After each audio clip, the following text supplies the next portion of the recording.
We so often confuse self-indulgence with self-love.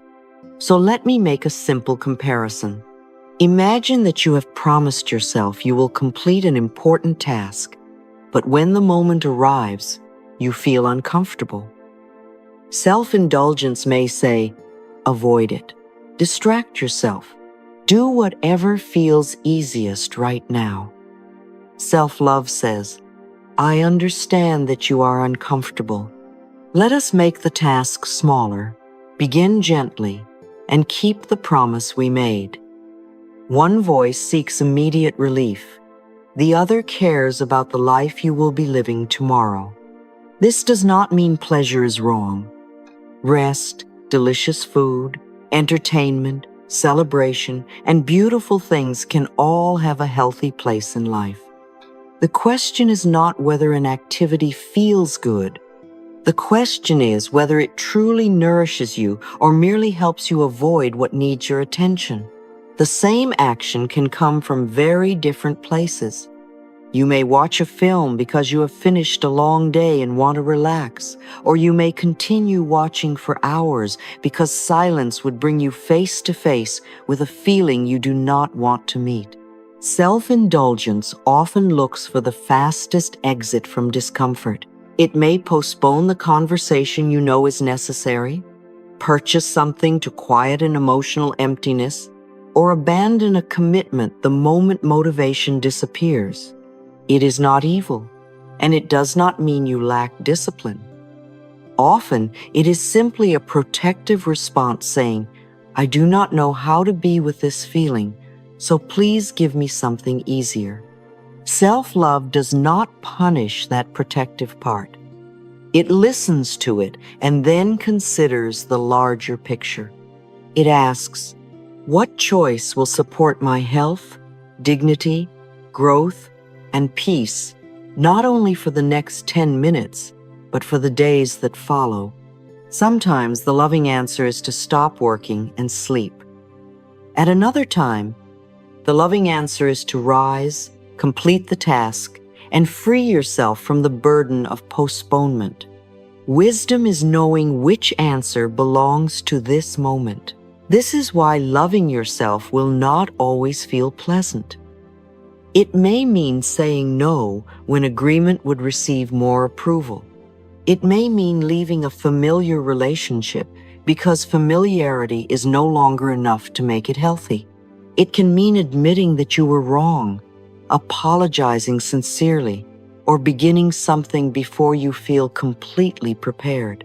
Self-love does not promise constant comfort. It promises that you will not abandon yourself merely because remaining present has become difficult. A deeper definition might be this: self-love is the decision to stay on your own side while you face the truth, make necessary changes, and grow. It is tenderness joined with responsibility.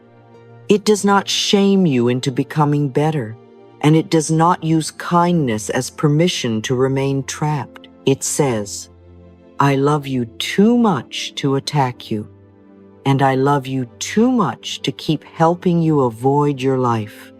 The first sign that you are learning this kind of love is that you can feel discomfort without immediately running from it. In the past, sadness may have seemed like evidence that you were doing life incorrectly. Anxiety may have made you conclude that you were weak. Anger may have frightened you because you were taught that loving people should never feel it. Now you are beginning to understand that feelings are experiences, not verdicts. Sadness can tell you that something mattered. Anxiety can reveal uncertainty, exhaustion, or a need for support. Anger can show you that a limit has been crossed or an important value has been ignored. None of these feelings needs to become your whole identity. You can say, sadness is here, without declaring, I am a sad person. You can notice fear without handing it the authority to write your future. As self-love grows, you become more capable of remaining with what is happening. You do not automatically reach for your phone the moment silence feels uncomfortable. You do not immediately call someone to rescue you from loneliness or rush into another activity so that you never have to hear your inner voice. You also stop demanding that yourself become positive before you are ready. You give the feeling enough space to reveal what it carries.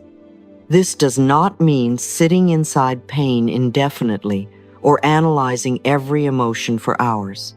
Presence is not obsession. It is a gentle pause in which you acknowledge what is real before deciding what to do. You might say, "I am disappointed. I need a few minutes to feel this before I make a decision." You allow the first emotional wave to settle so that your response can come from clarity rather than urgency. Begin asking questions instead of fighting yourself. What is this feeling trying to communicate? Do I need rest, protection, expression, movement, comfort, or honest conversation? Am I reacting only to what is happening now? Or has this moment awakened something older? You do not have to find a perfect answer. The loving power is in becoming curious rather than critical.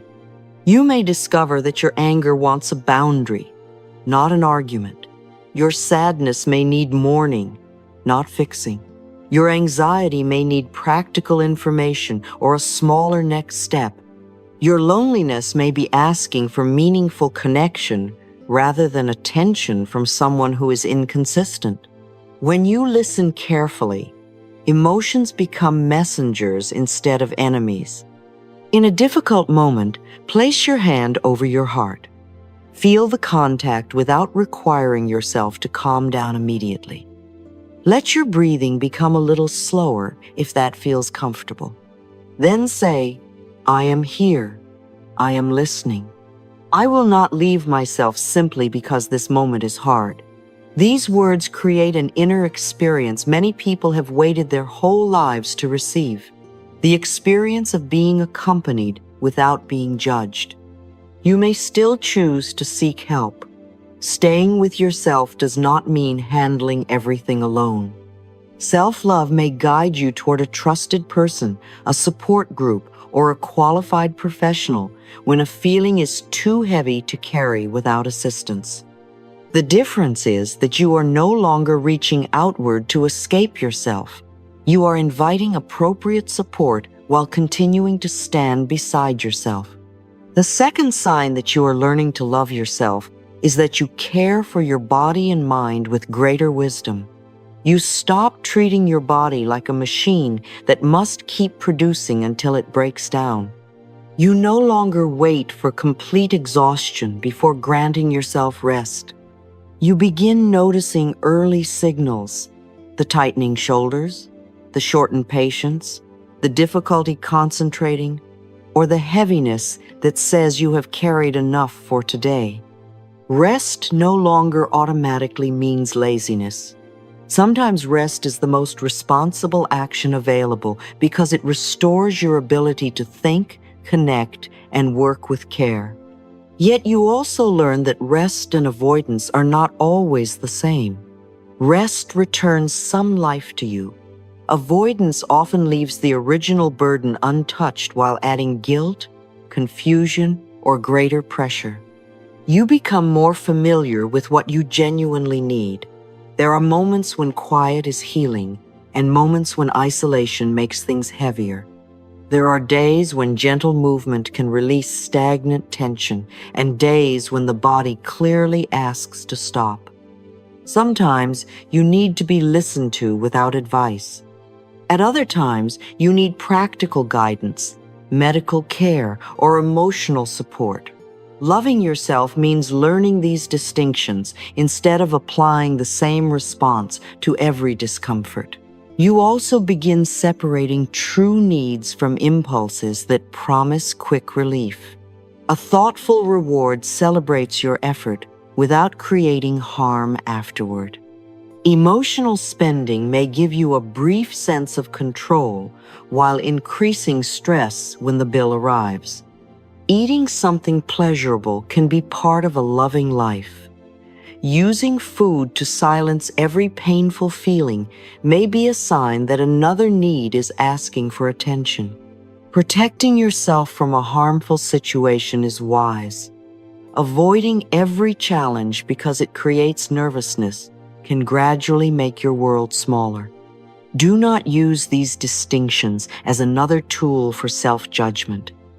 If you notice that you have been soothing yourself in ways that no longer serve you, respond with compassion. Say, "I understand why I reached for this. I was trying to feel better. Now I am willing to learn another way." Shame rarely teaches sustainable care. Curiosity allows you to discover what the behavior has been trying to provide. Your self-care also becomes more personal.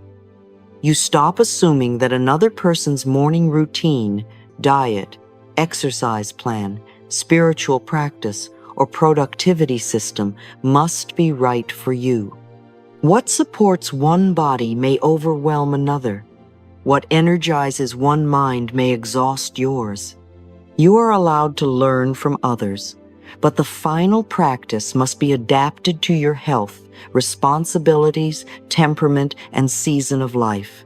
Perhaps you need more quiet than the people around you. Perhaps you recover through creative expression, time in nature, prayer, music, or orderly surroundings. Perhaps your mind works best with a clear schedule, or perhaps it needs more flexibility to remain creative. There is no prize for copying someone else's method while ignoring what your own life is telling you. Ask yourself each morning, what kind of care would help me meet this day with greater steadiness? The answer may be drinking water, eating something nourishing, taking medication as prescribed, stepping outside for fresh air, completing one important task, reducing unnecessary stimulation, or asking for help. Self-care becomes real when it moves from a beautiful idea into an appropriate action. And remember that caring for yourself wisely does not mean achieving perfect health or maintaining a peaceful state at all times. Bodies change, minds become tired. Life brings seasons in which your capacity is different from what it once was. Love responds to the body you have today, not the body you think you should have. It works with reality instead of attacking it. So notice these first two signs with gratitude. You are learning to remain present when an emotion is uncomfortable, and you are learning to respond to your body and mind with discernment rather than punishment. These changes may not look dramatic from the outside, but they represent a profound shift within you. You are no longer asking, "How can I escape myself?" You are beginning to ask, "How can I care for myself in a way that supports the life I truly want to live?"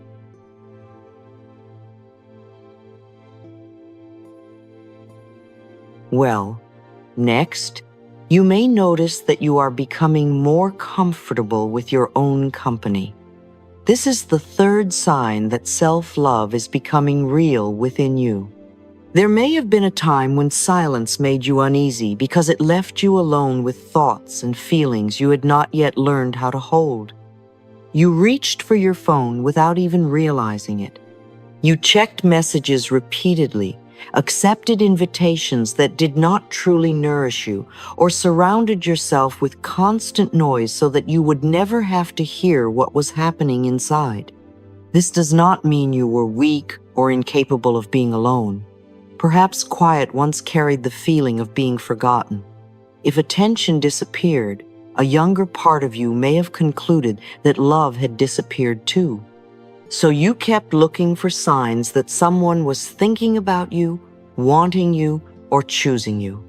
Being around people, even people with whom you could not be fully yourself, may have felt safer than meeting the emptiness that surfaced when everyone went home.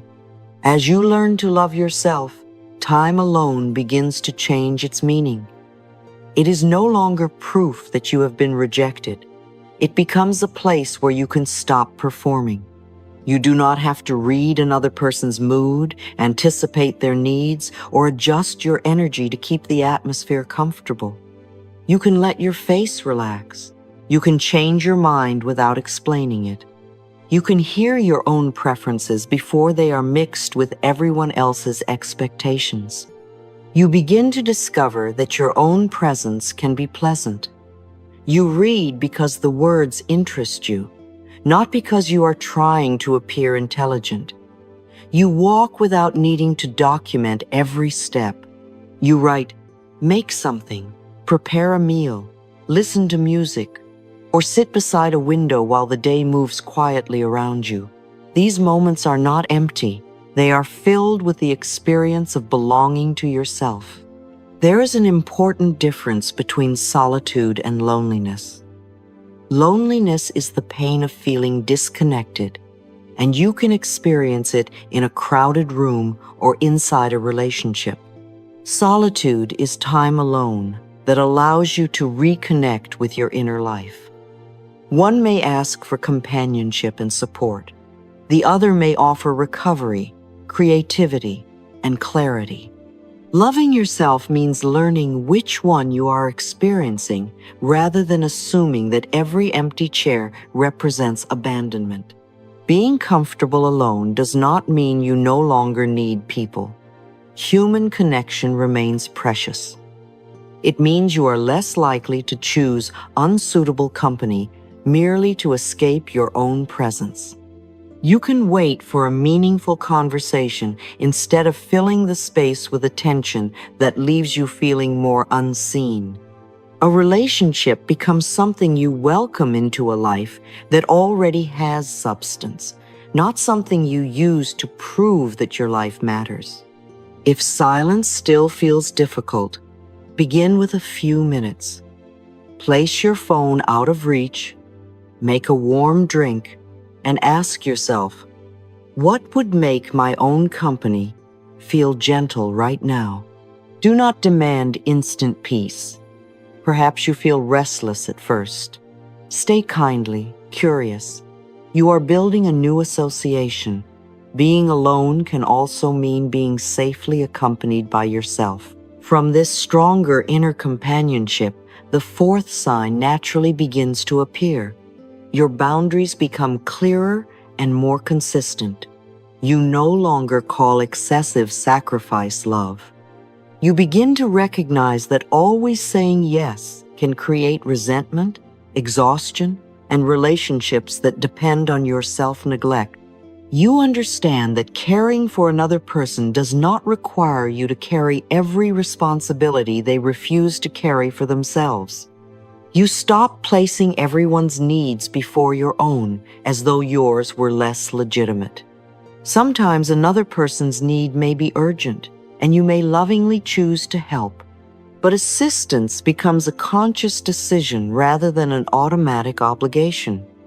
You ask whether you have the time, energy, capacity, and genuine willingness to give. Your generosity becomes cleaner because it is no longer mixed with hidden fear or the hope that being indispensable will guarantee love. Your language also becomes clearer. You say what you are willing and unwilling to do without wrapping the message in an apology for existing. You may say, I cannot take that on. I am available for 1 hour. I am not comfortable discussing this. I will continue the conversation when we can speak respectfully. These statements do not attack anyone. They simply make your participation visible. At first, you may feel guilty. The people who knew the endlessly accommodating version of you may be surprised. Some may describe your new clarity as selfish because the old arrangement benefited them. Their disappointment can feel uncomfortable, but discomfort is not always evidence that you have made the wrong choice.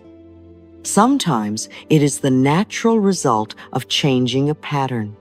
You begin to understand that another adult's disappointment is not automatically your responsibility to remove.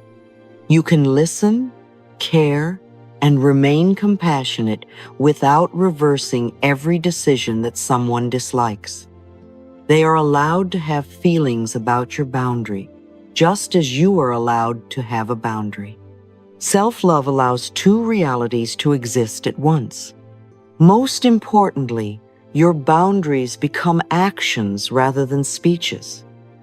If a conversation becomes insulting, you leave instead of spending hours defending your right to be treated respectfully. If a request would push you beyond your capacity, you decline it. If a person repeatedly ignores what you have clearly communicated, you reduce their access to your time and inner life. You do not do this to punish them. You do it because your peace and dignity are no longer the price you pay to remain connected. And then comes the fifth sign. You become willing to step away from what no longer fits. Growth almost always contains some form of loss. You may lose a familiar role, an old identity, a predictable routine, or a relationship that once held great meaning.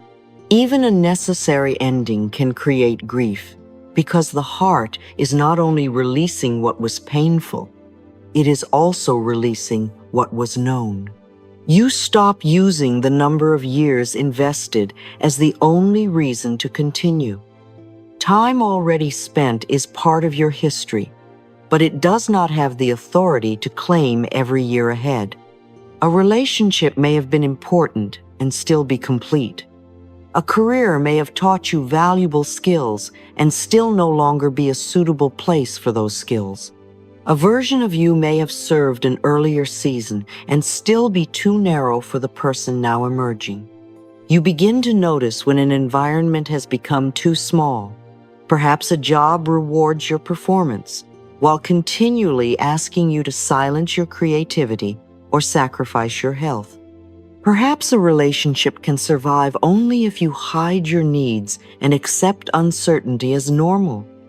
Perhaps you still describe yourself through a story that no longer reflects your understanding, values, or capacity. Leaving does not require hatred. You do not need to make everything about the past wrong in order to choose something different. You can honor the good memories, appreciate the lessons, and acknowledge the love that was present. Gratitude and departure can exist together. You may say, "This mattered to me. It shaped me, and now I am ready to move in another direction." Self-love allows grief to accompany change. You do not rush yourself through the sadness to prove that the decision was correct. You let yourself miss what was familiar without interpreting the longing as a command to return. Missing something is an emotion. Returning is a decision. The two do not have to be the same. You also stop waiting for complete certainty. Sometimes no choice arrives without loss. You may not receive a dramatic sign announcing that the next chapter is guaranteed to be easier. You simply recognize that remaining requires more self-betrayal than leaving. You take the next responsible step, gather support, and allow clarity to continue developing as you move. As you become more willing to live truthfully, the sixth sign appears. You no longer need universal approval. You stop adjusting your entire personality to match every room. You may still be considerate and socially aware, but you do not rewrite your values each time someone disagrees. You no longer say yes merely to avoid the brief sting of not being liked. This does not mean you reject feedback. In fact, genuine self-love can make you more receptive to useful information because every correction no longer threatens your identity. You can ask, "Is there something here that can help me grow?" You listen for specifics, evaluate them honestly, and make changes when they align with truth and your values. At the same time, you learn to separate constructive feedback from judgment that does not belong to you. Helpful feedback points toward a behavior, effect, or possibility. It respects your humanity while offering information. Unhelpful judgment often reduces your whole being to someone else's preference, prejudice, frustration, or limited understanding. You are not required to turn every opinion into an instruction. Before asking the crowd what you should do, you begin asking yourself, is this consistent with my values? Will I respect myself after making this choice? Am I seeking wisdom, or am I asking strangers for permission to trust what I already know? You may still consult people whose insight you value, but their voices join your discernment rather than replacing it. You accept a liberating truth. Not everyone will understand you. Some people will meet only one chapter of your life and assume they know the whole story. Others will interpret your choices through their own fears. You cannot continually enter other people's minds to edit the image they hold of you. That task has no ending. Being liked by everyone is not the goal of a truthful life. If you are honest, you will occasionally disappoint someone. If you grow, some people will prefer the version of you who required less adjustment from them. If you become visible, others may misunderstand your confidence. Freedom begins when you stop organizing your life around the impossible task of controlling every perception. This does not make you careless about impact. You can remain responsible for how your behavior affects others while releasing responsibility for every conclusion they create.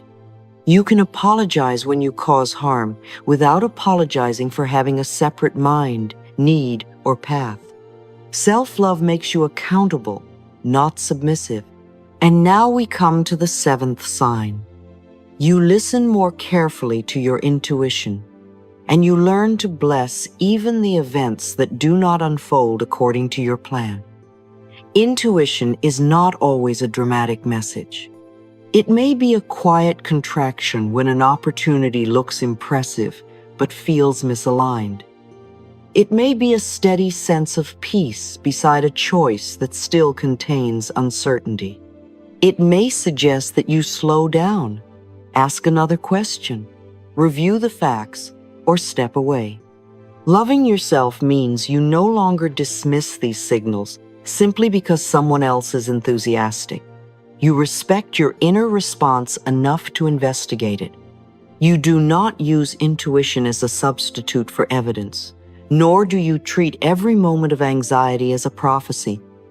You bring inner perception and practical discernment together. If something feels wrong, you verify what you can. Ask direct questions. Observe whether words and behavior agree.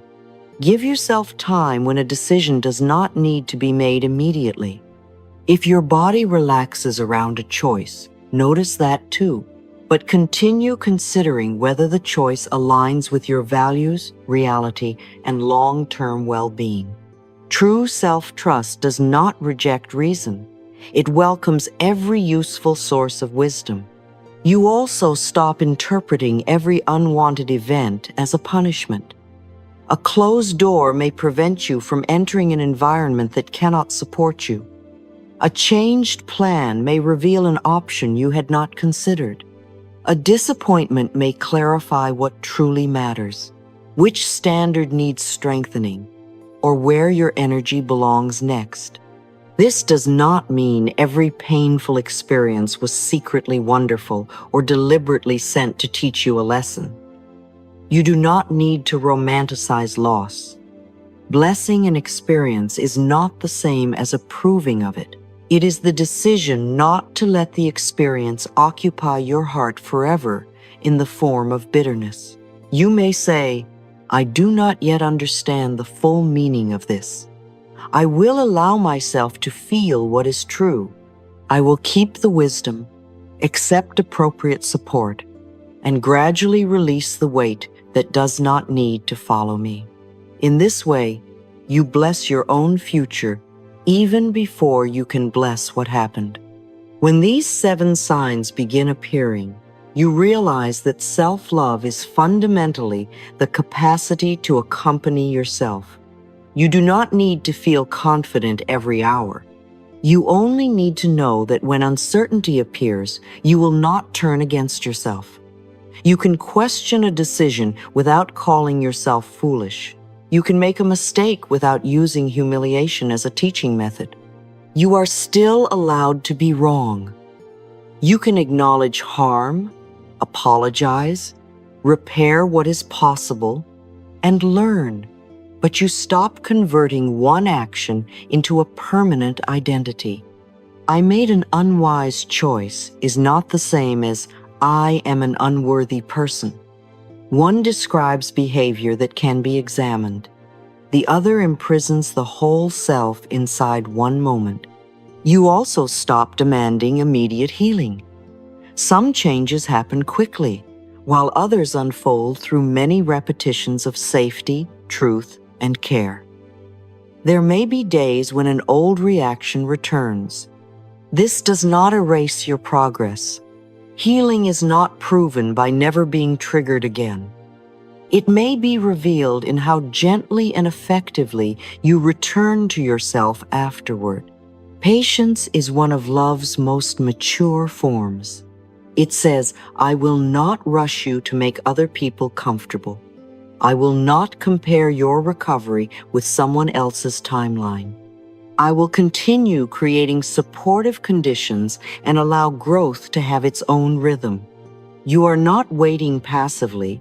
You are participating without violence toward yourself. One question can guide you through many different moments.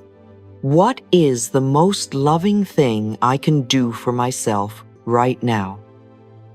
The answer will not always be rest. Sometimes love says, lie down, release today, and let the body recover. At another time, love says, stand up, complete the necessary task, and stop giving tomorrow a burden that belongs to today. Sometimes the answer is to forgive. Sometimes it is to maintain distance. Sometimes it is to accept help.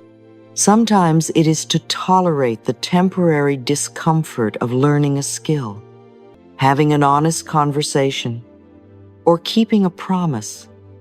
Self-love is not a fixed list of pleasant activities. It is a relationship with truth, care, responsibility, and your future. As this relationship deepens, there are certain things self-love can no longer permit to continue unquestioned. It does not allow you to insult yourself all day and call it humor. You become aware of the jokes that turn your body, intelligence, age, sensitivity, or mistakes into targets. You stop diminishing every achievement with, it was nothing, or anyone could have done it. Self-love does not allow a difficult season to become proof that you are a failure. It changes the inner language. Instead of saying, I ruin everything, you say, this is difficult and I need a wiser response. Instead of, I am hopeless, you say, I have not found the right way yet. You do not lie to yourself. You remove the cruelty that was never required for truth. Self-love also becomes unwilling to remain indefinitely where you must beg for the minimum: clarity, respect, honesty, or consistency. You no longer spend years trying to persuade someone that your humanity matters. You observe what is repeatedly offered and decide whether it can support the life you are building. Your body is no longer asked to carry every demand without rest. You begin seeing chronic overwork, insufficient sleep, neglected meals, and ignored health concerns as forms of abandonment rather than badges of devotion. Caring for the body may include changing habits, adjusting expectations, or receiving professional care. Loving words become meaningful when they lead to supportive action. Most of all, self-love stops sacrificing your future simply to reduce discomfort today. The person you will become is included in your decisions. You ask whether today's relief will create tomorrow's freedom or tomorrow's burden. This does not mean living only for the future. It means recognizing that present you and future you belong to the same life and both deserve consideration. Whenever you are unsure, use this simple test. Ask first, does this choice respect my body, or does it merely make me comfortable for a moment? There is nothing wrong with comfort, but comfort should not repeatedly come at the cost of health, safety, or necessary care.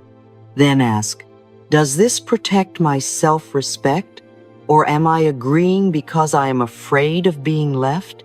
Your body may reveal the answer before your mind does. Notice whether you feel grounded by the choice, or whether you feel yourself disappearing inside it. Next ask, does this serve the future I want to build, or am I postponing something I already know needs my attention? Do not demand a perfect life plan. Look only for the next honest action.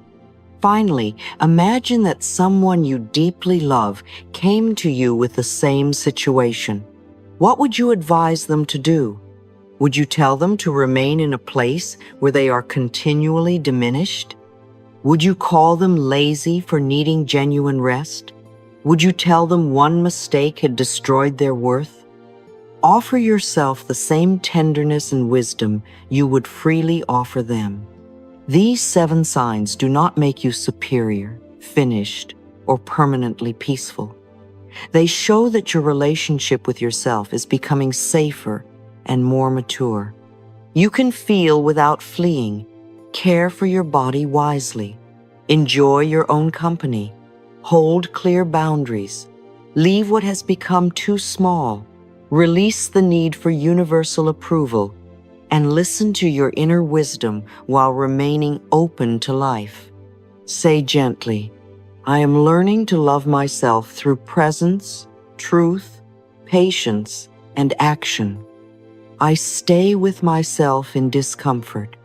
I protect what is precious within me. I release what no longer supports my growth. I do not need everyone's permission to live honestly.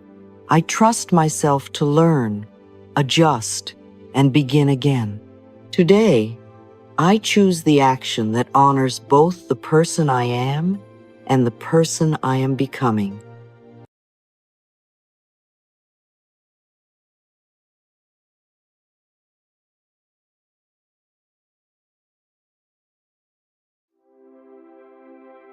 Today, let us speak about the truth of control, dear one, not in a harsh way, not as if control is something shameful in you. Let us speak about it with tenderness, because the need to control everything often begins in a place that once felt very unsafe. It may look like strength on the outside. It may look like planning, fixing, managing, preventing, watching, checking, and holding everything together. But very often, underneath it all, control is anxiety wearing the mask of safety. You may have told yourself, if I can just know what will happen, I will feel peaceful. If I can make this person behave the way I need, I will feel loved. If I can manage every detail, nothing will fall apart. If I can think through every possible problem, I will finally be safe. But my dear, peace does not come from holding the whole world in your hands. Peace comes when you remember that you were never meant to carry the whole world at all.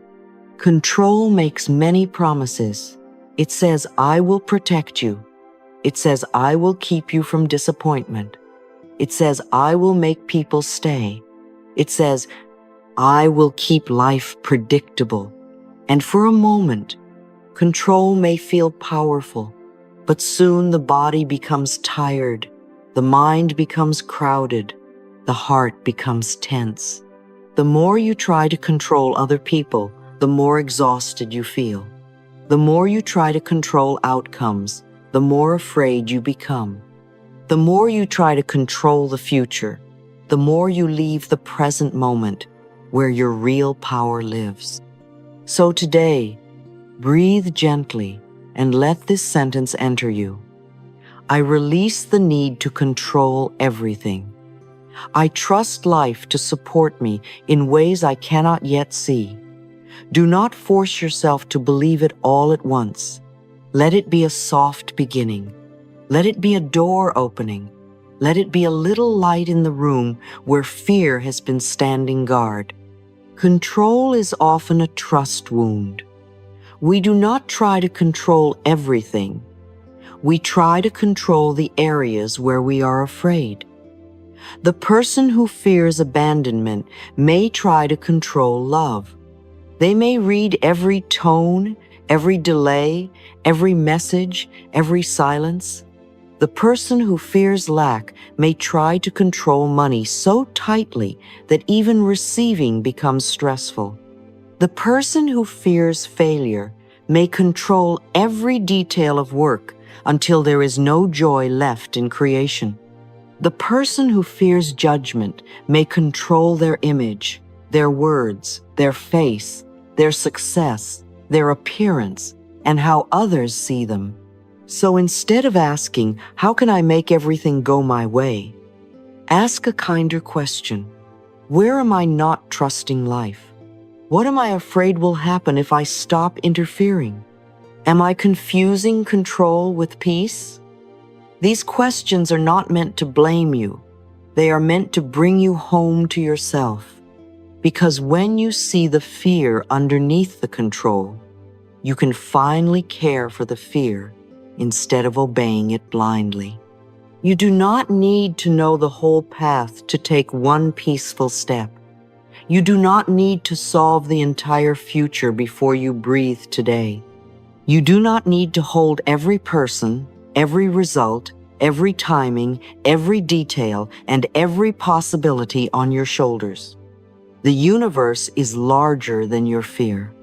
Life has ways of arranging, redirecting, protecting, delaying, opening, and healing that your mind cannot always understand in advance. Your work is not to manage the entire mystery. Your work is to return to the part that is truly yours. What is yours? Your words, your choices, your breath, your response, your honesty, your boundaries, your willingness, your inner atmosphere, your next step. What is not yours? Another person's thoughts, another person's timing, the entire outcome, the past, the future, the secret movements of life. When you return to what is yours, your energy begins to come back. You stop pouring your life force into things you cannot hold, and you begin caring for the place where real change can happen, within you. And now, dear one, let us go deeper, because control often hides a little child inside. A little one who learned very early that life could be unpredictable. Perhaps love was inconsistent. Perhaps safety was unstable. Perhaps the adults around you were loving one moment and frightening the next. Perhaps you had to read the room before you could relax. Perhaps you learned to guess people's moods, prevent conflict, stay perfect, stay quiet, stay useful, stay prepared. Because some part of you believed that if you could predict everything, you would not be hurt. This is why I do not want you to call yourself a control freak. That is not healing language. That is not how love speaks. The controlling part of you is not your enemy. It is an old protector. It may be tired. It may be too tense. It may be using old methods that no longer serve you. But it began by trying to keep you safe. It thought, if I can see everything coming, I will not be surprised. It thought, if I can make people stay close, I will not be abandoned. It thought, if I become perfect, no one will criticize me. It thought, if I can manage the whole world, maybe I can finally rest. So today, do not attack that part of you. Bring it close. Imagine the little child within you, the one who had to be too alert, too careful, too grown-up, too responsible. See that child not as a problem, but as someone who has been waiting for comfort. Place a hand over your heart and speak inwardly. Little one, you are safe now. You do not have to carry the whole world anymore. I am here with you. Life is here with us. Let those words become a balm. The inner child does not need another command. It needs reassurance. It does not need to be defeated. It needs to be held. It needs to know that the adult you are today can breathe, choose, respond, and receive support. It needs to know that uncertainty is not always danger. Silence is not always abandonment. Delay is not always rejection. Change is not always loss. The unknown is not always something to fear. You may still make plans. You may still be responsible. You may still care deeply. Letting go of control does not mean becoming careless. It means releasing the illusion that anxiety can keep you safe. It means planning with love, but not worshiping the plan. It means speaking your truth, but not forcing another person's response. It means doing your part, then allowing life to do what only life can do. So breathe now. Loosen the hands. Relax the shoulders. Let the jaw soften.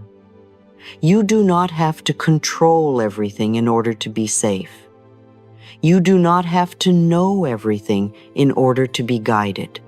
You do not have to carry everyone in order to be loved. You may release one little thing today, one worry, one person's reaction, one outcome, one imaginary disaster, one old belief that says, if I do not control this, I will not survive. Say gently, I release the need to control everything. I return to peace. I do what is mine to do, and I trust life with the rest. Little one, you are safe now. We do not have to carry the whole world anymore. My dear, this is the beginning of freedom. Not the freedom of having every answer, but the freedom of no longer living as if you must hold the universe together with your own hands. Life is here. Love is here. Support is here. And you are allowed to breathe.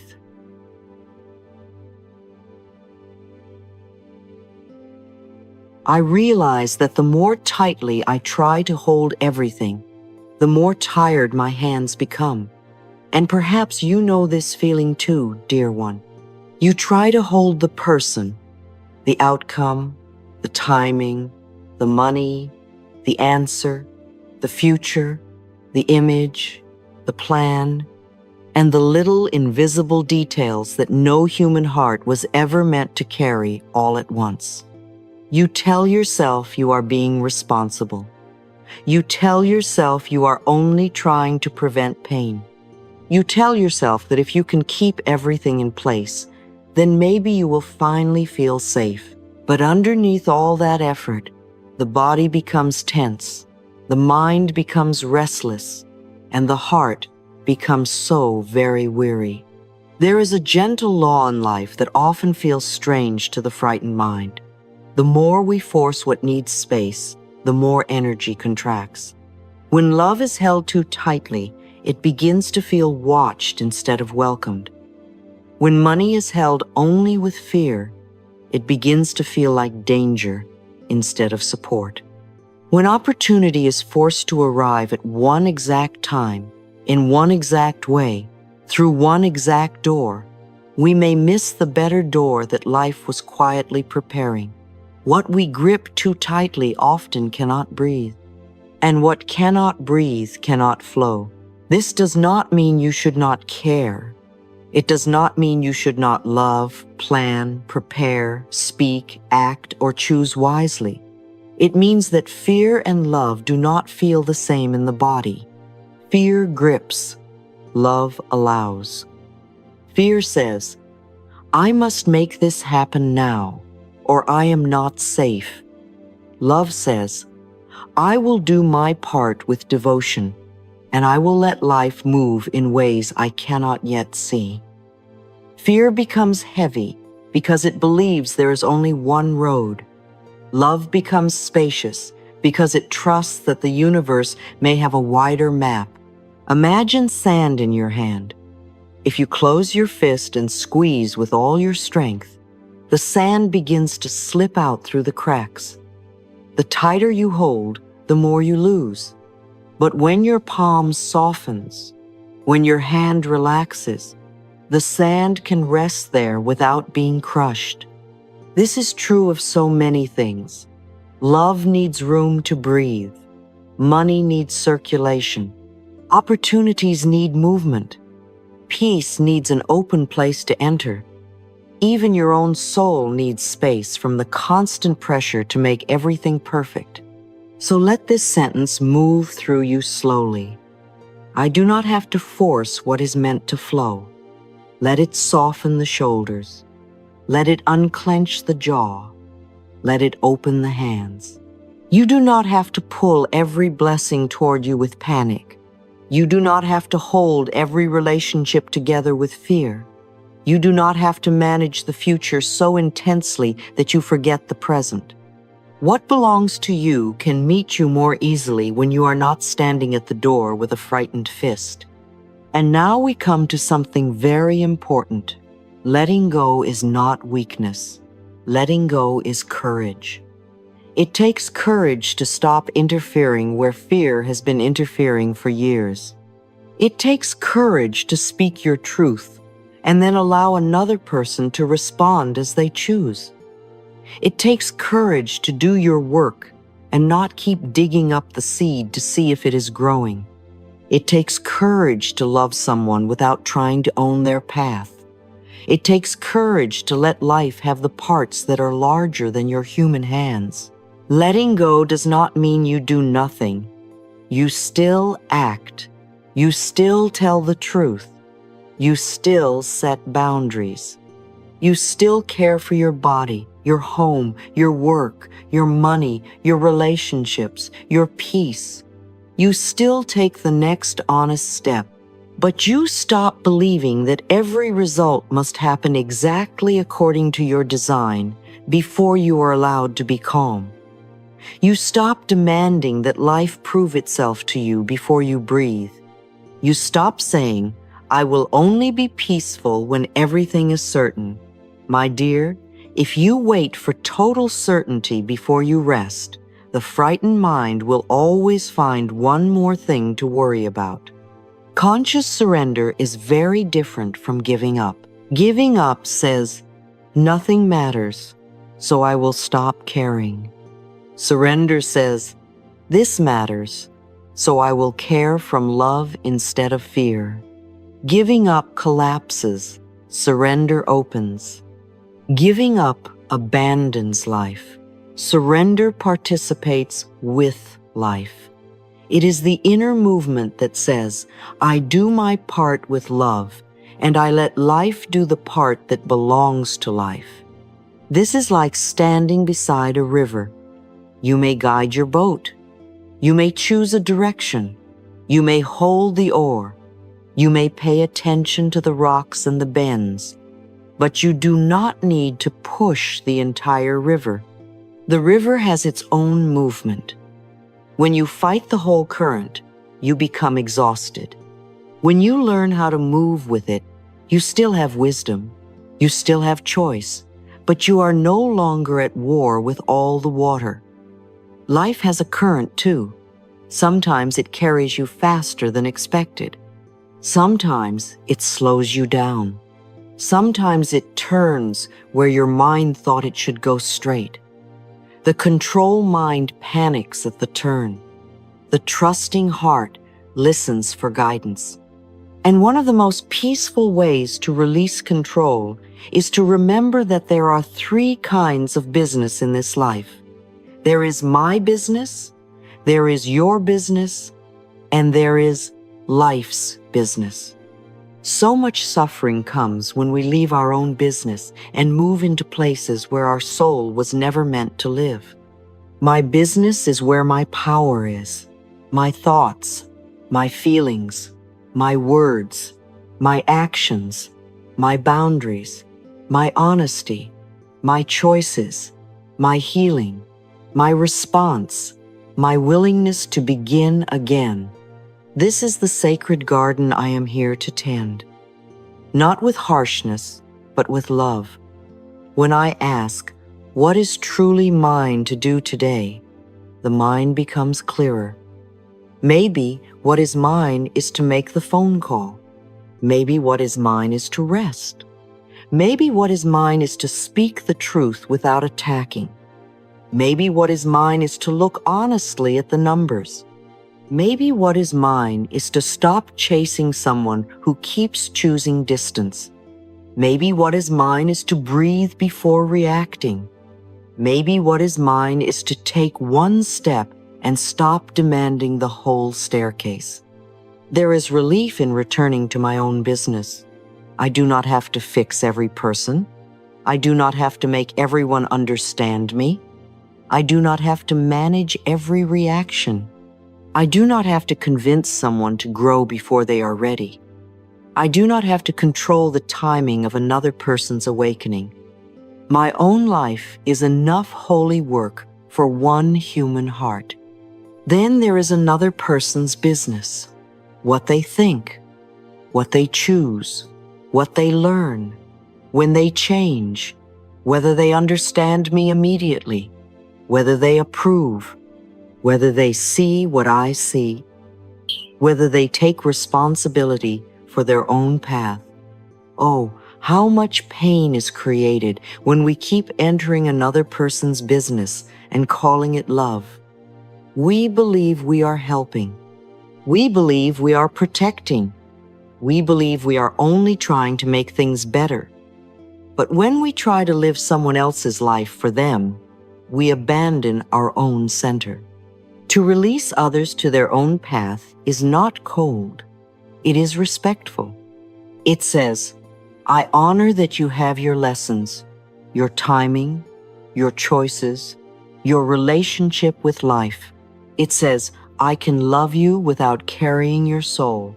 It says, I can tell the truth, set a boundary, offer kindness, and still let you be responsible for your own becoming. You may quietly affirm, I release others to their own path. Feel the space that sentence creates. You are not pushing them away with bitterness. You are returning them to their own relationship with life. And then there is life's business, the final timing, the way a door opens, the reason for a delay you do not yet understand, the unseen variables, the results after you have done everything that is truly yours to do, the mysterious rearrangements, the quiet protections, the people who leave, the people who arrive, the endings that become beginnings later, the closed door that saves you from the wrong room, the waiting season that strengthens something in you. This is life's business, and the mind cannot force it open by worrying harder. Here is a beautiful sentence to carry. Life knows the way. Not the frightened mind, not the wounded child, not the old belief that says everything will collapse unless you control it. Life knows the way. The same life that turns the seasons, grows the seed, moves the tides, heals the skin, and brings morning after night is not absent from your path. You may not see all of it. You may not understand the timing. but you can stop insulting life by assuming it has no wisdom beyond your current fear. Now let us look tenderly at the signs that control has become too much. You may notice that you cannot rest unless everything feels certain. The mind keeps saying, I must solve this now. I must know now. I must get an answer now. But certainty is not always available at the moment. Fear demands it. Sometimes rest is not the reward after every question is answered. Sometimes rest is the place from which better answers can come. You may find yourself checking constantly, checking messages, checking money, checking reactions, checking progress, checking signs, checking whether someone has changed, checking whether the result is here yet. Checking can feel like control, but often it feeds the hunger instead of satisfying it. The more you check, the more the nervous system says something must be wrong, and the body remains on alert. You may imagine the worst-case scenario again and again, telling yourself you are preparing. But often you are not preparing. You are making the body live through fear that has not happened. The body does not always know the difference between a real danger and a repeated mental movie. It tightens, it races, it braces, it gets tired. Dear one, your imagination is sacred. Do not use it only to rehearse disasters. Use it also to imagine support, solutions, kindness, and the possibility that life may still surprise you beautifully.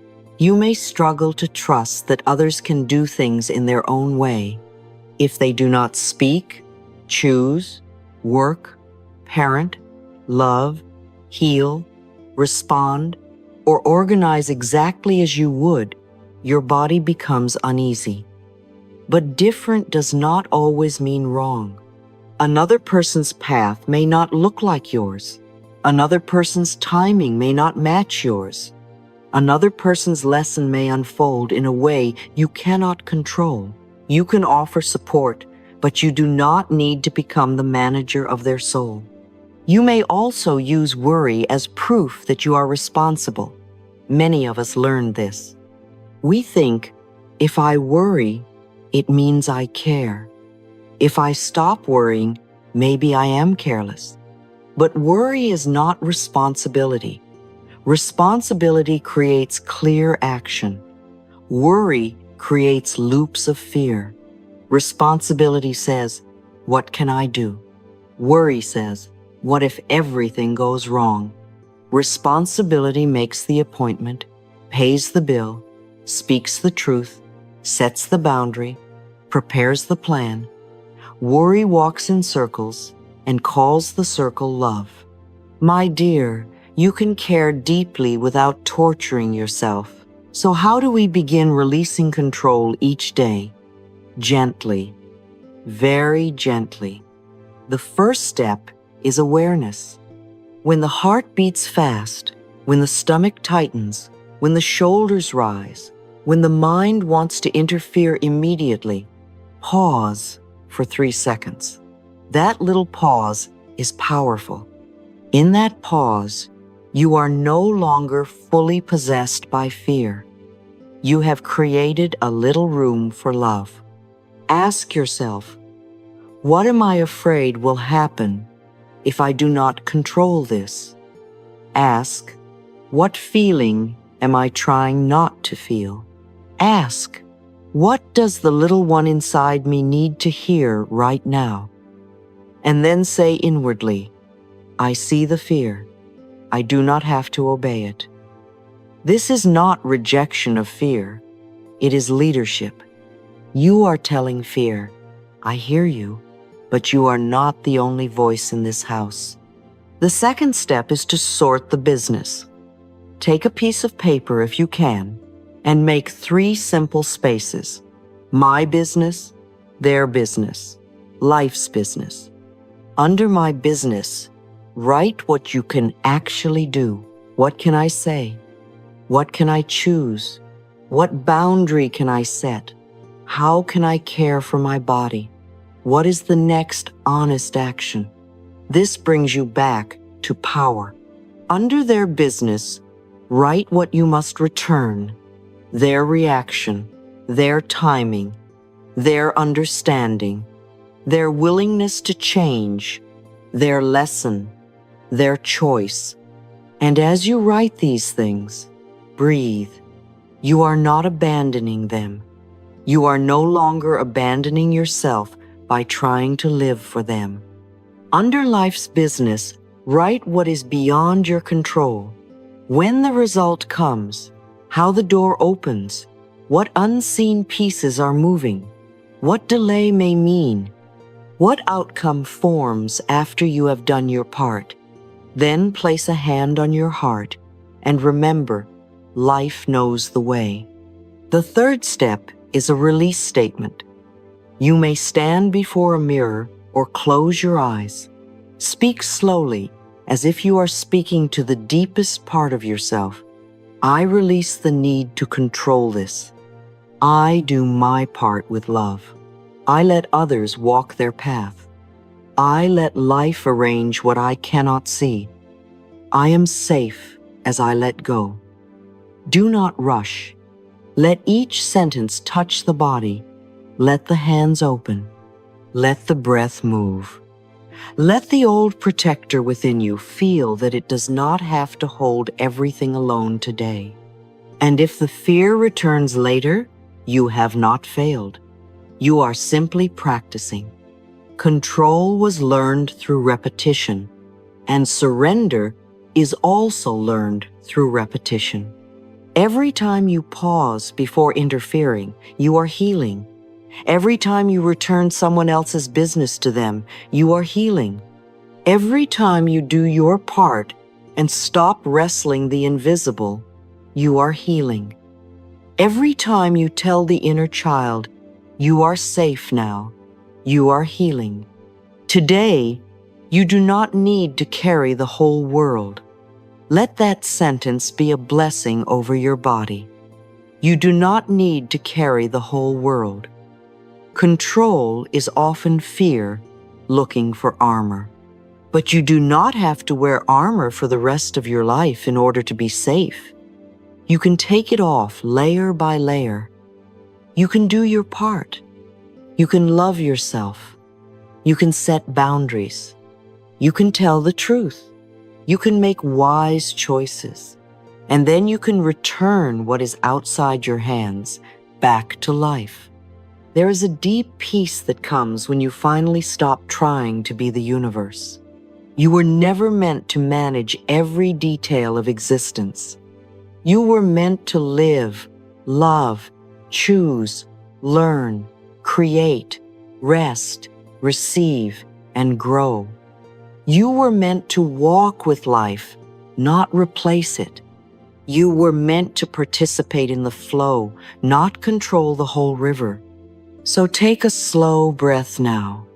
Imagine one thing you have been gripping tightly: a relationship, a result, a plan, a fear, a future moment. Hold it in your mind for a moment, and then imagine loosening your hand, not throwing it away, not rejecting it, simply loosening, giving it air, giving it space, giving it back to the larger wisdom that can see more than you can see right now. Say gently, "What is mine, I handle with love. What is yours, I return with respect. What belongs to life, I release with trust." Let this become your new inner order. My business, I meet with love. Your business, I return with respect. Life's business, I release with trust. This is not weakness. This is freedom. This is mature love. This is peace returning to the places where control used to live. My dear, you are safe to let go. You are safe to stop pushing the river. You are safe to do your part without carrying the whole outcome. You are safe to love without gripping. You are safe to care without controlling. You are safe to trust that life can support you in ways your fear has not yet imagined. Today, release one thing, just one reaction you cannot manage, one timing you cannot force, one story you no longer need to rehearse, one person you can love without carrying, one future you can bless without controlling. And in the space that opens, let peace return, let breath return, let life return. You do not have to force what is meant to flow. You do not have to hold what is meant to breathe. You do not have to control everything in order to be safe. Life is here, love is here, wisdom is here. And as you soften your grip, you may find that what truly belongs to you does not need to be chased, squeezed, or controlled. It can meet you in peace.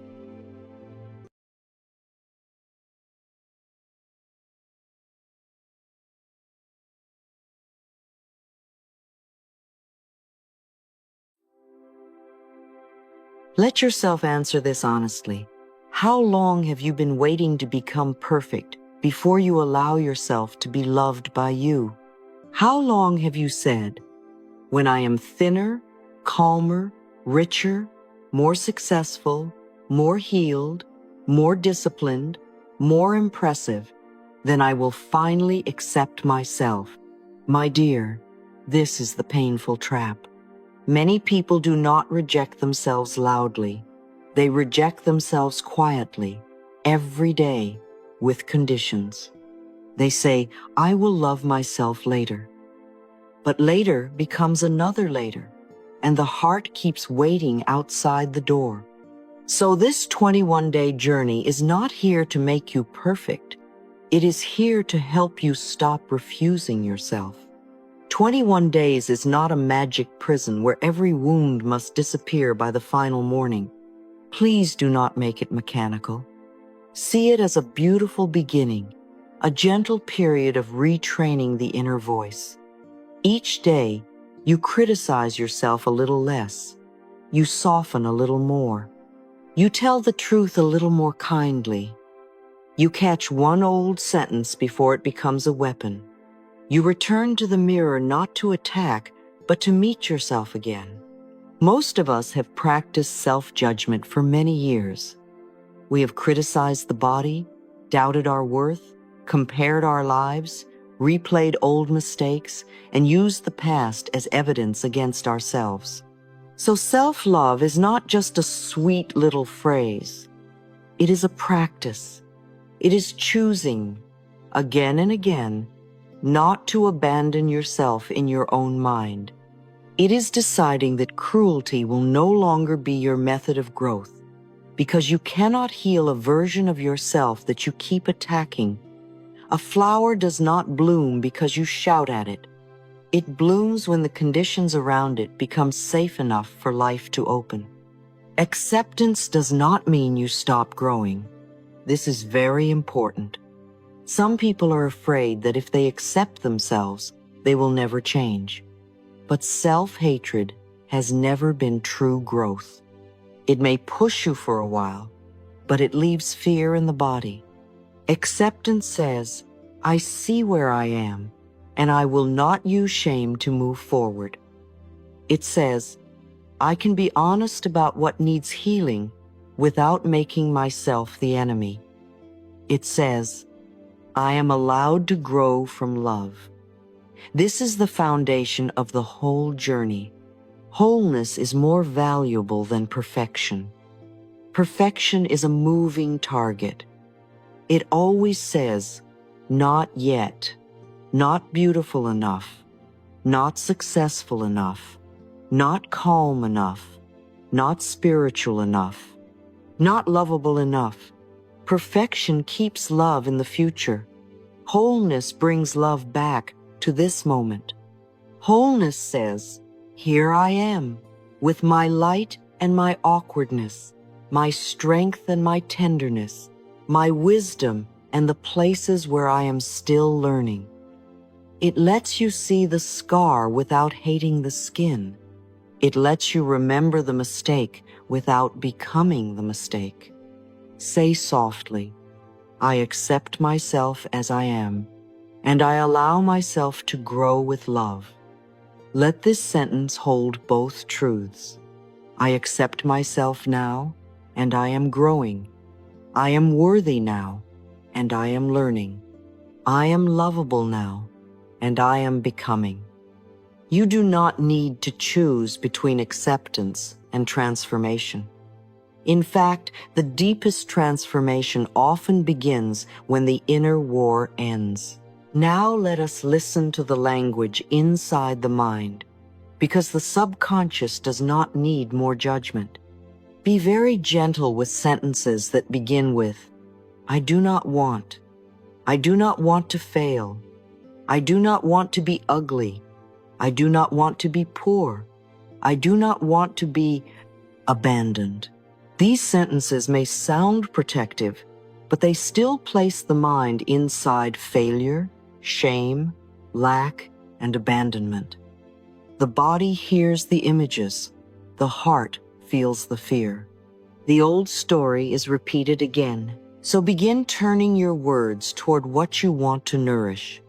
Instead of, I do not want to fail, say, I am learning and growing every day. Instead of, I do not want to be abandoned, say, I am safe, loved, and supported.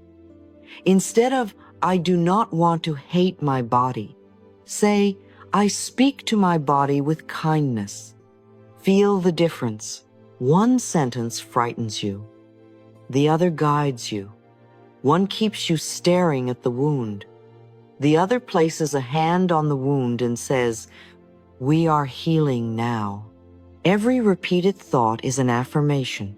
If you do not consciously choose words of love, the old mind will often replay the words that hurt you. It may replay a parent's criticism, an old rejection, a teacher's harshness, a partner's silence, a comparison, a shame, a moment when you felt not enough. But you are not helpless before the old recording. You can begin choosing a new one. At first, it may feel unfamiliar. That is all right. A new language often feels strange before it feels like home. And please, dear one, stop frightening yourself with imaginary pain. The mind can be very dramatic when it is afraid.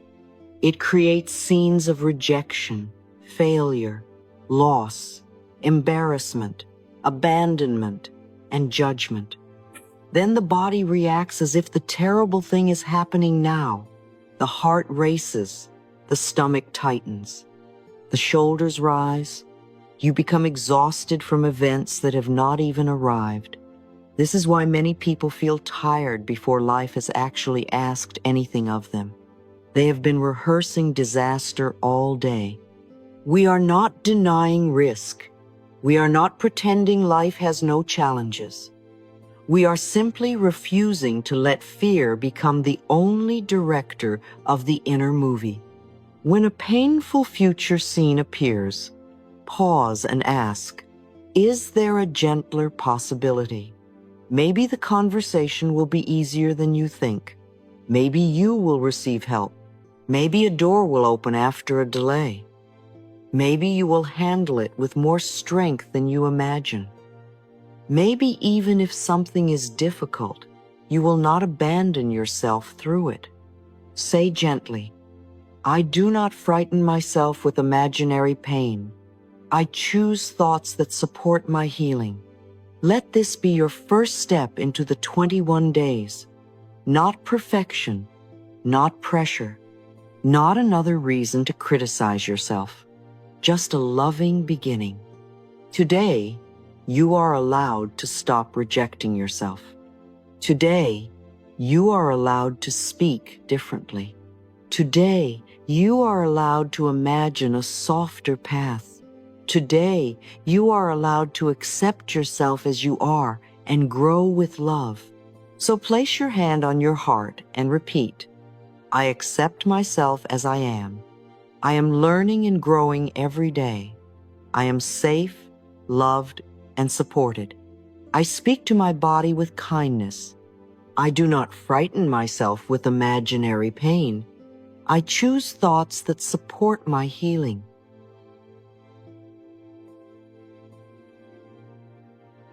Now, my dear, let us slow down and continue this journey with the tenderness it deserves, because learning to love yourself is not something we rush through like another task on a list.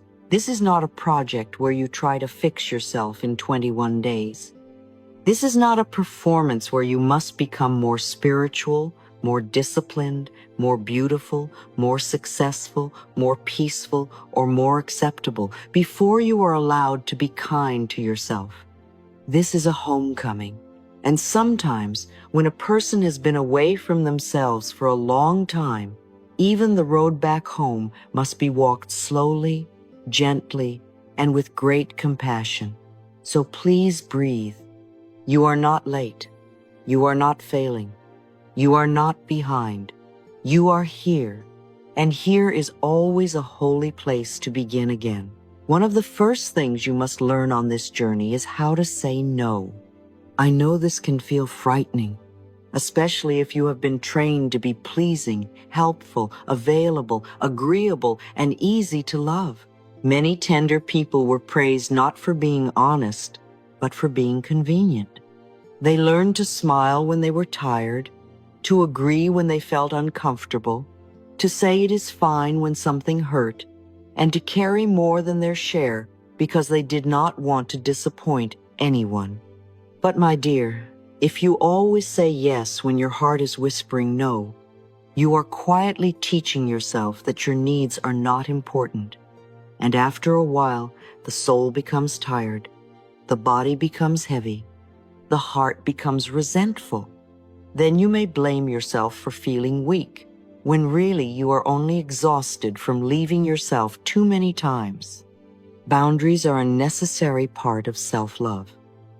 A boundary does not mean you have stopped being kind. A boundary does not mean you no longer care. A boundary is not a punishment you give to another person. It is a sacred instruction you give to your own life. It says, "This is where I can love from without losing myself."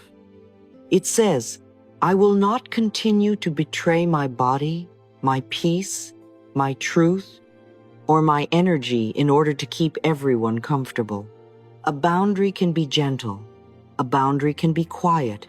A boundary can be spoken with love. It may sound like, "I cannot do that today." It may sound like, "I need time to think." It may sound like, "That does not feel right for me." It may sound like, "I am going to rest now." You do not need to decorate every no with a long explanation. Sometimes your no is complete because your body has already told the truth. You are allowed to rest. You are allowed not to answer immediately. You are allowed to leave a conversation that keeps injuring your heart. You are allowed to choose peace over popularity. You are allowed to disappoint someone if the only way to please them is to abandon yourself. A timely no can be a deep yes to your own spirit. A no to overgiving can be a yes to health. A no to drama can be a yes to calm. A no to one more responsibility can be a yes to sleep. A no to being used can be a yes to dignity.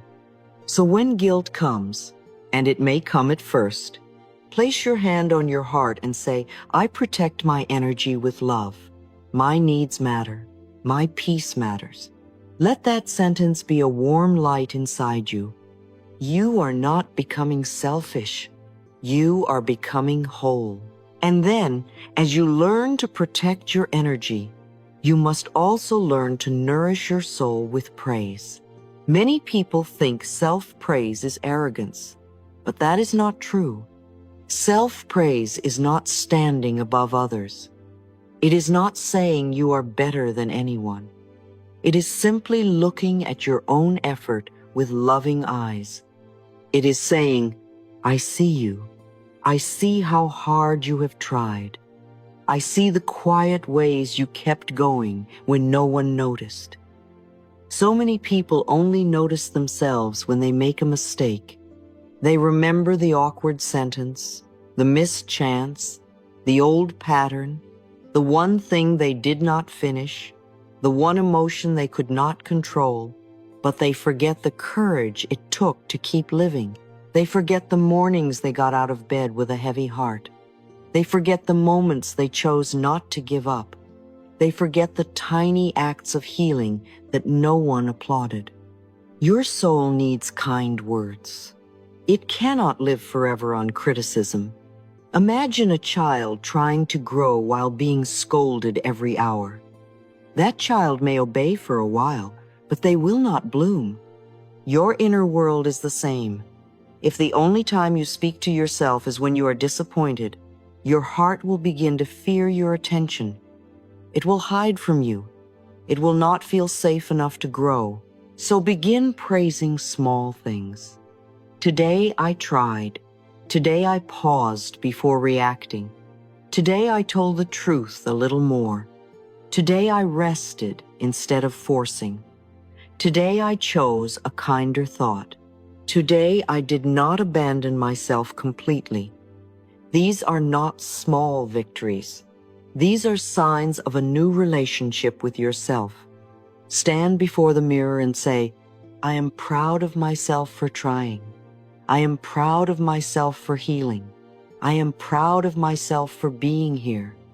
If these words feel strange, that is all right. If you want to look away, that is all right. If a part of you says, I do not believe this, answer gently, I am learning. The discomfort does not mean the words are false. It may simply mean you are not used to hearing kindness from your own mouth. Let the mirror become less of a courtroom and more of a doorway. Let it be a place where you meet yourself, not inspect yourself. Let your eyes learn to become friendly again. Let your face become someone you do not attack. Let the person in the mirror hear, day by day, I am with you now. Please, dear one, do not wait until you reach every goal before you begin loving yourself. This is one of the deepest traps of the human heart. We say, after I lose weight, I will love my body. After I become successful, I will respect myself. After someone chooses me, I will feel worthy. After I stop feeling anxious, I will be kind to myself. After I become disciplined, healed, calm, beautiful, and impressive, then I will finally deserve my own love. But do you hear the pain in that? That is not love. That is a reward system. That is making self-acceptance a prize at the end of perfection. And perfection keeps moving farther away. If you only love yourself when you meet a certain condition, your love will always feel unsafe. One mistake will threaten it. One difficult day will remove it. One old pattern will make you feel unworthy again. But true self-love begins before the transformation is complete. It begins with willingness. You do not need to believe 100%. You do not need to feel radiant and confident every morning. You only need to become willing to speak a little more softly, willing to stop attacking the body, willing to pause before saying yes, willing to forgive one old mistake, willing to look in the mirror without cruelty, willing to choose one action today that cares for your life. Say gently, I am willing to love and accept myself today. This is one of the most beautiful beginnings. It does not force you to pretend. It does not demand that you suddenly love every part of yourself with perfect faith. It only asks for a small opening. Willingness is a door. It may be narrow at first, but light can enter through even a narrow door. When you say, I am willing, life hears you. Your body hears you. The frightened parts of you hear you. They begin to feel, perhaps for the first time, that you are no longer trying to destroy them in order to become better. Now let us walk through the 21 days as 3 gentle stages. The first stage, days 1 through 7, is awareness and confrontation. But please do not let the word confrontation feel harsh. We are not confronting yourself as an enemy. We are lovingly turning on the light. We are looking at what has been running in the background. We are noticing the voice you have been living with. During these first 7 days, do not rush to change everything. First, listen. What is the sentence of self-judgment that repeats most often? Is it, I am not enough? I am too much? I always fail? I am ugly? I am behind? No one will love the real me? Write it down. Let the hidden voice become visible. This first week is also a time to notice the beliefs you carry about your body, money, love, and worth. What did you learn about being beautiful? What did you learn about being successful? What did you learn about receiving? What did you learn about rest? What did you learn about needing help? What did you learn about being chosen? Some of these beliefs may not even belong to you. They may have been handed to you by family, culture, old relationships, school, religion, society, or painful experiences. You may have been living inside someone else's conclusions. And now, with tenderness, you begin asking, is this truly mine? Does this belief still support my life? Or is it time to release it? During days 1 through 7, begin mirror work for 1 minute each day. 1 minute is enough. Stand before the mirror, breathe, and say, I am willing to accept myself today. I am learning to be my own friend.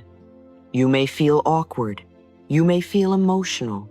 You may feel nothing at all. You may even feel resistance. Let all of it be there.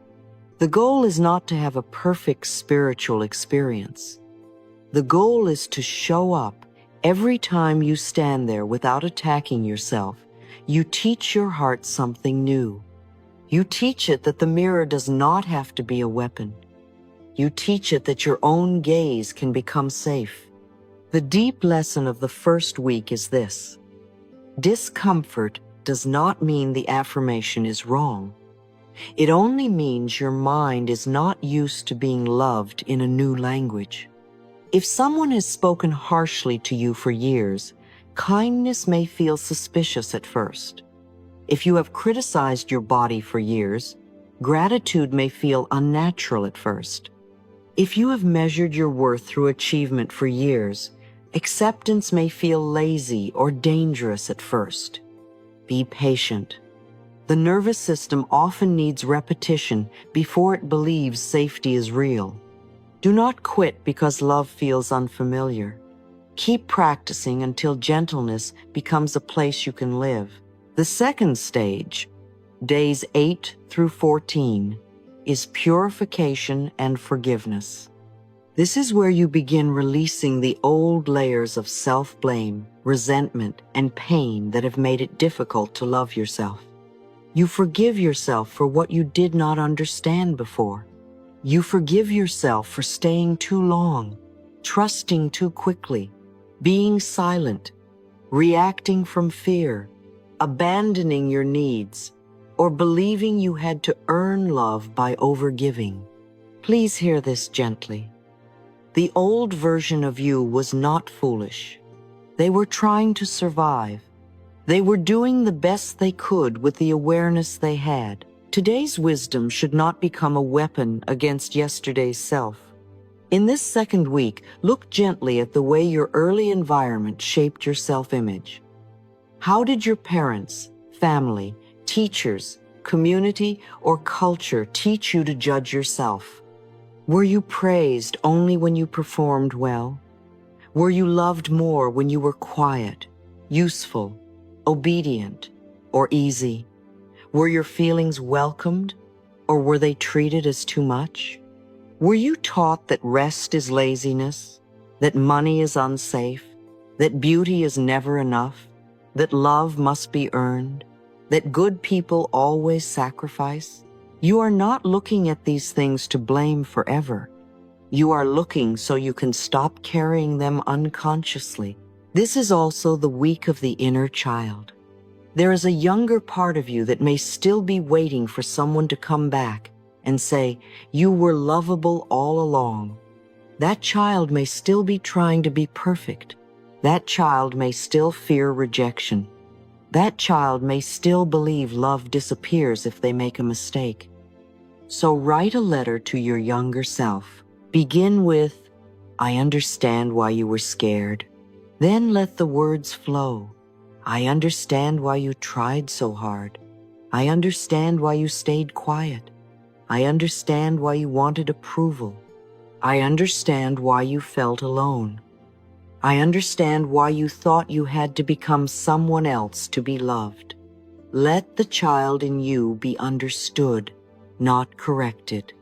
Place your hand on your heart and say, "Little one, you are safe with me now. I will not abandon you again." Say it slowly. This does not mean you will never have a difficult day. It means you are making a new promise. You will not turn against yourself when you feel afraid.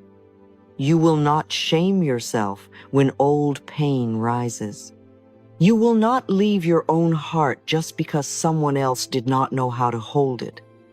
Forgiveness is not saying the past did not hurt. Forgiveness is deciding that the past will no longer be used as evidence that you are unworthy. The third stage, days 15 through 21, is creation and integration. By now, you are not only noticing old patterns and forgiving old pain, you are beginning to build a new identity. This is where self-love becomes daily behavior. You install new affirmations. You practice healthy boundaries.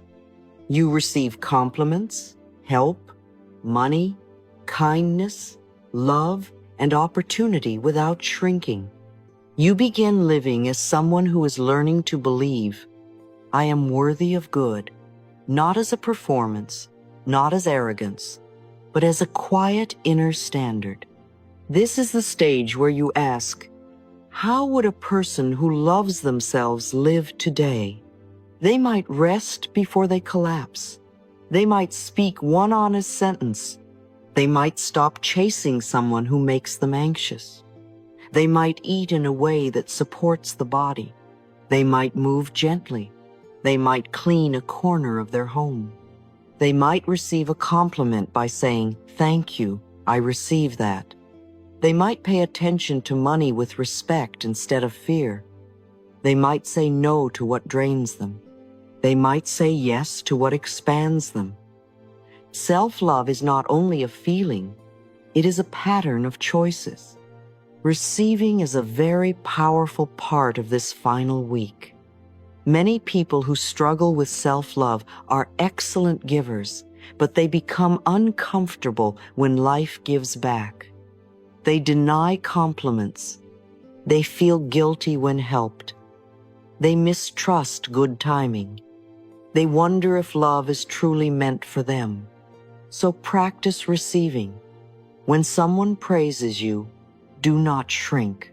When someone helps you, do not immediately apologize for needing support. When something good comes, say, "This good is allowed to stay." Receiving is a sign that you have stopped seeing yourself as the one who must always go without. You are no longer only surviving. You are allowing yourself to be nourished. Each night during days 15 through 21, write 3 lines. First, today, how did I love myself? Be specific. Maybe you drank water. Maybe you did not insult your body. Maybe you paused before reacting. Maybe you rested. Maybe you told the truth. Maybe you allowed help. Second, Where did I stop self-judgment today? Maybe you caught one cruel thought. Maybe you forgave a mistake faster. Maybe you refused to turn one difficult moment into an identity. Third, tomorrow, what kinder thing will I choose? This turns self-love into a living practice. It gives your mind evidence. It tells the body, we are changing through love. After the 21 days, the journey continues. Self-love is not a destination you reach once and then never practice again. It is the way you return home. So keep 7 pillars with you. The first pillar is to speak kindly. Speak to yourself as you would speak to a dear friend who is hurting. If you would not say it to someone you love, pause before saying it to yourself. The second pillar is to choose needs over impulses. There is a difference between true care and temporary escape. Sometimes the loving choice is rest, not scrolling. Water, not more pressure. Silence, not the message sent from pain. A boundary, not people-pleasing. The third pillar is to protect your energy. Not every conversation deserves access to your spirit. Not every opinion deserves a room inside your mind. Not every person gets to walk through your inner home with muddy shoes. Your peace is sacred. The fourth pillar is to praise small progress. Do not wait until you are completely transformed to say, I am proud of myself. Praise the little moments. Praise the return. Praise the effort. Praise the breath before the reaction. Praise the day you began again. The soul grows where it is encouraged. The fifth pillar is to calm the fear stories. Do not frighten yourself with imaginary pain. When the mind creates scenes of rejection, failure, or disaster, say, is there a gentler possibility? You are not denying life. You are refusing to let fear be the only storyteller. The sixth pillar is to receive without guilt. Let good come. Let praise land. Let help support you. Let love and abundance find you without needing to apologize for being blessed. The seventh pillar is to begin again. This may be the most important one of all. If one day you forget to love yourself, begin again the next day. Do not use one hard day as proof that the whole journey has failed. My dear, these 21 days are not meant to make you perfect. They are here to help you stop seeing yourself as the enemy. They are here to help you speak to yourself with mercy. They are here to help you understand that wholeness is far more valuable than perfection. A whole person is not flawless. A whole person can hold both tenderness and strength, light and shadow, progress and imperfection. A whole person says, I am still learning, and I am still worthy of love. Self-love is not the end of the road. It is the way you walk the road. It is how you speak to yourself when you fall. It is how you return when you forget. It is how you feed your body, protect your energy, choose your relationships, forgive the past, and receive the future. It is how you stop using shame as fuel and begin using kindness as soil. And from that soil, new life grows.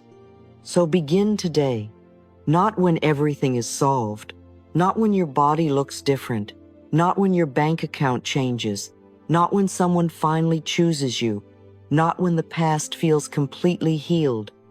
Begin with willingness. Begin with one mirror moment. Begin with one honest no. Begin with one sentence of praise. Begin with one old belief written down and questioned. Begin with one breath where you do not attack yourself. Say these final affirmations slowly, as if you are giving them to the deepest part of your heart. I accept myself now. I love myself deeply. I am willing to change, with kindness. I am whole, worthy, and safe to be me. Let the words move through the body. Let them touch the places that have felt rejected. Let them reach the child within. Let them bless the version of you who is tired of fighting themselves. Let them become a new beginning. If you are ready to step into this 21-day journey of loving and accepting yourself, write in the comments, I accept and love myself deeply. And as you write it, let it be more than a comment. Let it be a vow. Let it be the moment you stop waiting to become perfect before you become kind. Let it be the moment you decide that your own heart is no longer a place of punishment, but a home of healing. You are not here to reject yourself into becoming whole. You are here to love yourself back into wholeness, one gentle day at a time.